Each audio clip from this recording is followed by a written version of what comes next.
Hello everyone, long time no see, or well, long time no voice, I guess. So, as all of you are probably aware by now, Nintendo dropped news of a huge Splatoon 3 update to the game during just a random Tuesday morning in June in very Nintendo fashion. So now, I'm gonna pretend like I'm not 18 months late to the party and explain a little bit about the update, and as the viewer, you're gonna sit there and listen to me yap about it because, if not, I'll send the Hydra to come after you. This update entailed 30 new kits as well as the return of Urchin Underpass, a very iconic map from Splatoon 1. And I'm sure as you've all seen through the posts I've made and the several gameplay videos I've released, the Hydra Splatling was among the 30 weapons that got new kits. So now us Hydra mains are reveling in the joy of having our new never before seen third kit, whilst E-Leader mains are still stuck in their 2 kit only purgatory. For now anyway, since there's been a lot of speculation online about them potentially doing a second wave of third kits. But we shall see. For now, I wanted to finally jump into all the talk about the new update, talk a bit about the kits, but mainly the Hydra of course, Urchin Underpass as a map, and my personal opinion of the current state of the game. So without further ado, let's get right into our little discussion. Oh, and a little quick side note, I just wanted to say thank you to everyone for 1,250 subscribers. It really means a lot that you guys are all here, so let's try and continue building up our empire. Let's begin off with the elephant in the room, of course, third kits. Now, I don't really know about you guys, but I personally had held out hope for a long time that we'd get third kits. A while ago, everyone was making videos about it, and Prochara had even predicted that we'd get an announcement after some big tournaments. I think it was the King's Cup. But that came and went, and we got nothing. So that was when I kind of gave up hope too, and just accepted that this was all the content we'd get for the game. I was definitely a little sad about it, but I figured I'd just work with what we were given and continue my uploads. But then, not only did we get third kits, but we got 30 of them. And yes, I did stay up until like 2 AM to watch Chara stream when they were dropping the new kits every 5 minutes on Twitter. Though, it was kind of crazy to me that the North American account was so far behind the Japanese one on uploads. Because, I mean, like what the hell? I don't know what Quick Bomb and Ultra Chucky are. I need the English version. How was I supposed to know that Great Barrier was Bubble? I mean, I get using context clues, but still. But that's besides the point. So now I'm going to list off some of my personal favorites of the new weapons and talk a bit about them before we jump into the new Hydra. Going right down the line. The glamorous splatter shot. I like that it has Kraken, but I was actually pretty surprised to see it on this weapon. I thought the new Jet Squelcher would get it, but I'm certainly not complaining.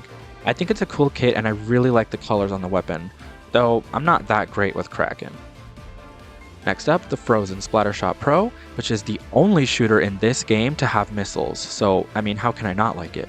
Also, having Splat Bomb is pretty cool, and overall I just think the Splattershot Pro being the missile choice was just right since it's not too OP, but it's also not a terrible main weapon. The Comet's Octobrush. The Octobrush finally returns with a Kraken like it had in Splatoon 1, and an Autobomb like it had in Splatoon 2. Best of both worlds, right? And I feel like I enjoy Kraken on this weapon just a little more than Glamour's, since it fights up close and can use Kraken a little bit more aggressively. Star's Dynamo Roller. I put this here because I personally played this kit a little bit when it released. I mean, I made 2 videos on it, so I feel like Whale on Dynamo is interesting, but after playing it, I definitely think that this kit is just okay. It's still an amazing design though. The Reflux Milk. Honorable mention here because I really never play the Reflux, but I know how much Reflux players have been wanting an actual good fighting kit, and this one really helps the weapon out with that. Congrats to the 5 Reflux players that exist. You're definitely eating well with this update. Planet's Big Swig. This weapon is what happens when you take the weakest weapon in the game and give it the most destructive special, and you know what? I'm here for it.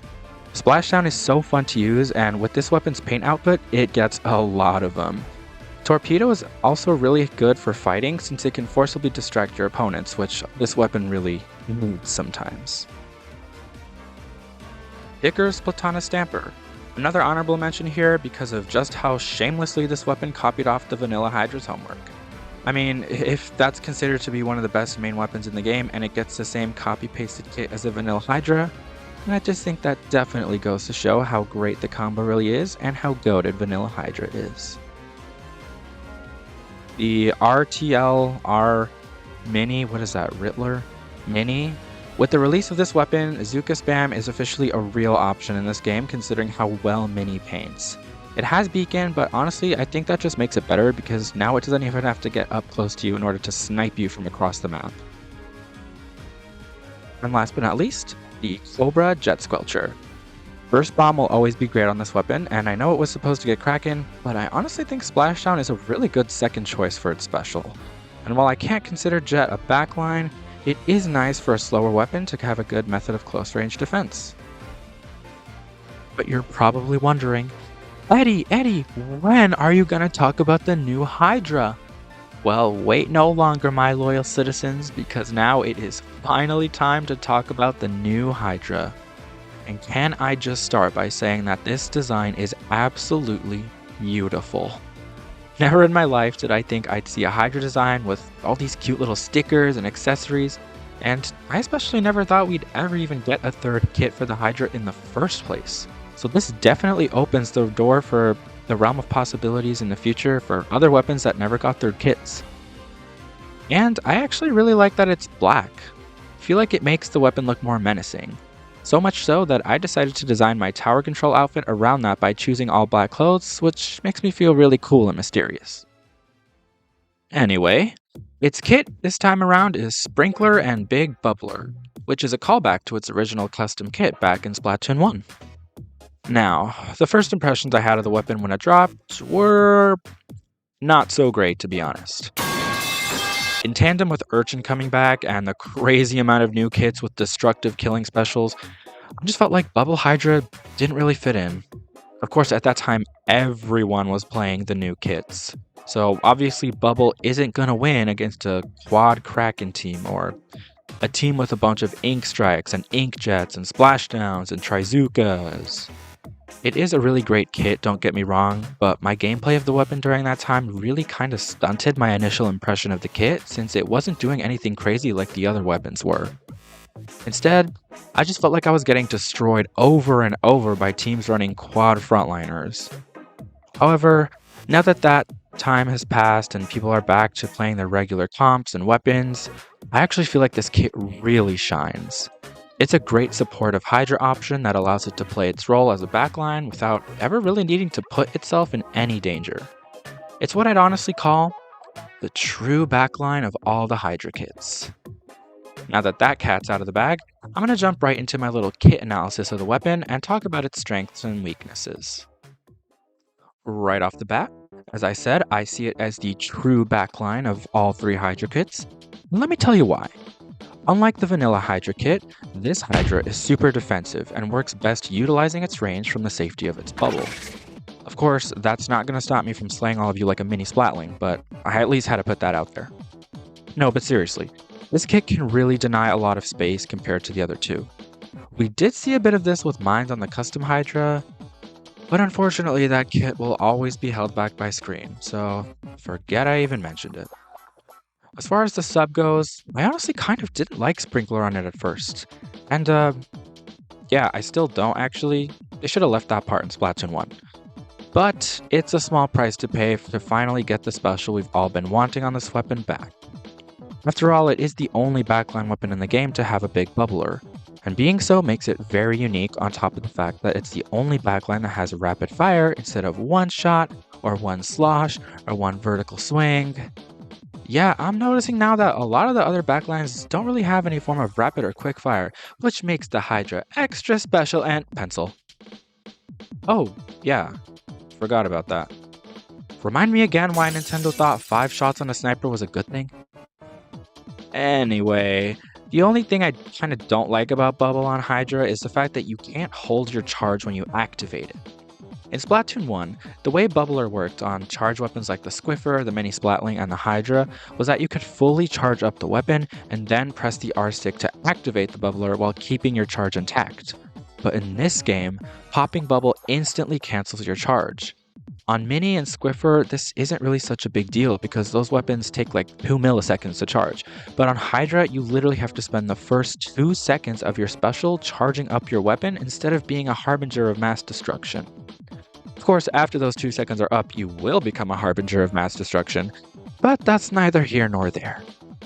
If anything, I think the charge cancel thing that happens with Bubble on Hydra just incentivizes you to use it more as a means to stay safe and hold your ground, rather than setting it up at choke points or going for the quick panic shield pop.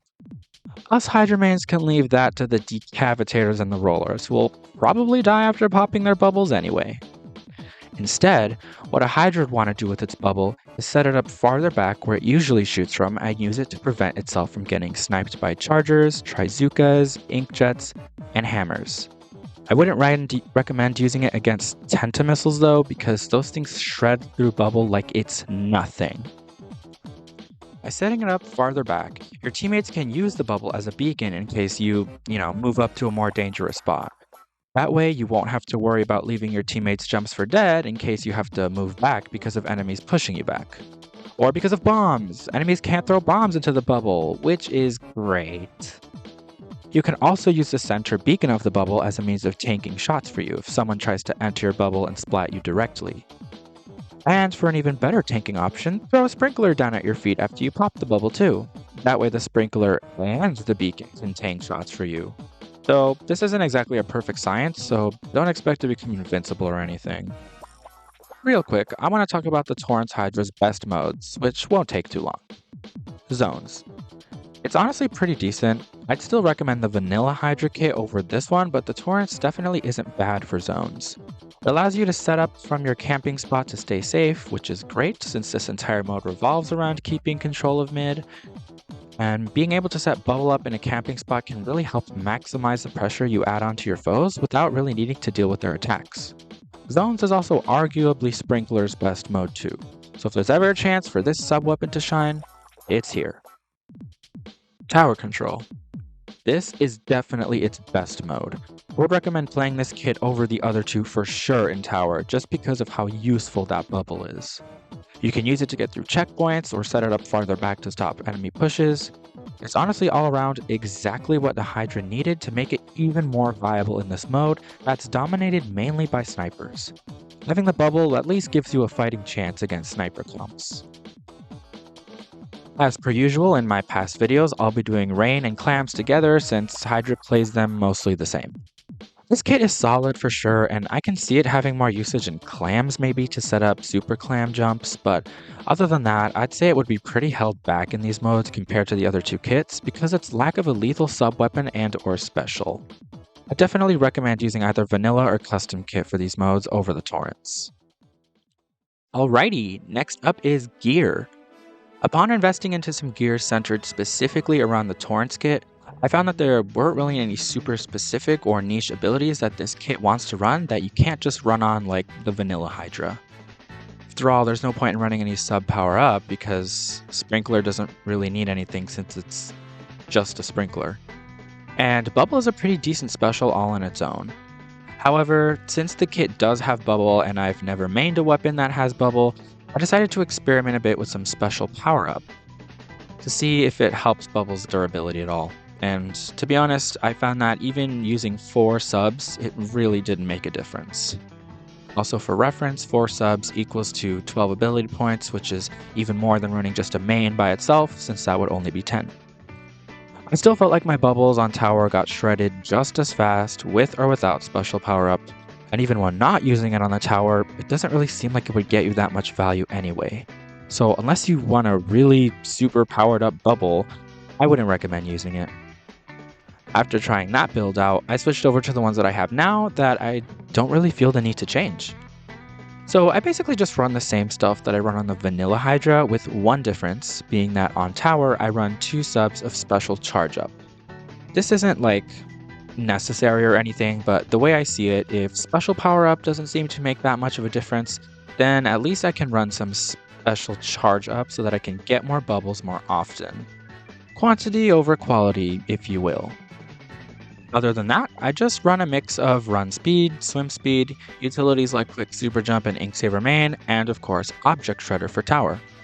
For zones, again, I run more or less the exact same thing as the vanilla kit, so no surprises there. I trade the Object Shredder and Tower Control for Respawn Punisher and Splat Zones since I can play more comfortably and safely. And then the rest of my gear is just centered around swim and run speed, utilities, and ink efficiency. As of right now, I actually haven't played this kit in rain or clams at all, but I'm sure the gear would be more or less exactly the same that I showed in my last gear analysis video, so go check that out later if you want. So, after everything I've discussed, is the new Torrentz Hydra kit better than the amazing combo of Booyah Bomb that we have on the vanilla Hydra? Well, no, except on tower control. Oh! But oh boy, that bubble sure beats out Splatter Color Screen by about 1 million points. If only the custom Hydra had just gotten bubble from the beginning like it was supposed to, we could have had the absolutely diabolical duo of Mines and Bubble. But instead Nintendo decided to inflict the dreaded screen curse on us. But wait, in that timeline, does that mean that the Torrentz Hydra would have gotten Sprinkler and Screen? Well, in that case, maybe it's for the best, because I'm not gonna lie, I would not have used that garbage kit. And then there's a timeline where we got triple Splashdown Hydra. Not gonna lie, as much as I like Big Bubble around Hydra, Splashdown would have been absolutely cracked on this weapon. I mean, can you imagine having the power of a fire hydrant at your hands and then releasing the ultimate power of a triple ground pound on all your foes? Maybe Splatoon 2 Vanilla Hydra was onto something there. But that didn't happen, and instead, Custom Explasher got splashed down. Oh well, rip the dream, but at least the Hydra didn't get ink vac or something. So fucking angry!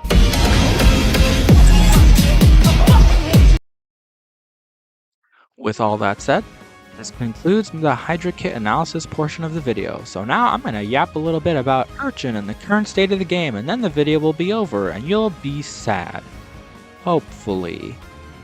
Urchin is the face map from Splatoon 1, being featured on the cover of the game and being one of the only maps in the game since day one. It was a fan favorite for a while, especially since it had gotten a rework at some point during Splatoon 1's life that made the map even better with usable flank routes. However, now that Urchin is back in this game, I don't like it. Throw your tomatoes now, but honestly, I kind of hate this map in Splatoon 3. It just makes me feel so trapped. It sucks for the weapons that I play, and I just generally don't like the layout. First week of the new update where Urchin was constantly in rotation was pure agony for me, because on top of that, as I said earlier, people were only using the new weapons, and a majority of those weapons were all fast and had powerful killing specials that made using my Bubble Hydra a living hell. Honestly, a big part of it is now that I finally established a Splatoon identity for myself, being a backline, and I now finally see just how bad Urchin is for backlines. I mean, in Splatoon 1, I was just a kid who was probably playing the crack-on Splat Roller and generally being bad at the game. But it's different now. The map just isn't as fun as I myself, and I'm sure some of you out there remembered it, unfortunately. At least that's my take on it anyway. And that's all I'm gonna say about Urchin because this video is kinda dragging, so moving right along. The weird current state of the game. Or at least the current state of the ranked game modes, because I don't play Turf War. Sorry, Turf enjoyers. I noticed some weird changes ever since the update happened to Anarchy Series. For those who don't know yet, they added series power to each individual weapon to make matchups feel more even amongst players, I guess. The first couple of weeks after the update was fine, since everyone was online playing the new kits, but after the hype died down and people stopped playing, I noticed how increasingly harder it was to find games in Anarchy battles. Now, I didn't really talk about this at all on the channel, but a few days before the update was announced, I had just finished 5-starring the Scoped Vanilla E-Leader. And let me tell you, I was online for days on end just playing Splatoon to grind for that 5-star freshness. The whole time I was playing, I had no issues whatsoever queuing into games, and I was able to play as much as I wanted. But after the addition of Anarchy Series power, I started having some issues, and I saw some talk about this on Twitter as well. From my own experience and what I felt, it seems to me that as people's series power go up, I find that it gets increasingly harder and harder to find games, so since it only matches you with other players that have similar series power with their weapons. What was once an easy to join game mode available to all skill levels suddenly became a locked to VIP only section that had a higher skill floor than X battles. Even as someone who I'd say is pretty decent at this game, I found myself in full lobbies with all Japanese players that were completely destroying me. And the queue times were just absolutely ridiculous, I swear. One time I tried playing and I got timed out 7 times in a row without finding a single match in series. And in the rare instance you do find a match, you lose it anyway because you're playing against really skilled players. It's to the point where X Battle has honestly become the new Anarchy series. After series got messed up, everyone flocked over to X Battle, and to this day, X Battle is kind of the only mode that I'm able to find consistent games in. And I'm pretty sad that the game has come to this point. There is still Anarchy open, but that's kind of an anomaly for me.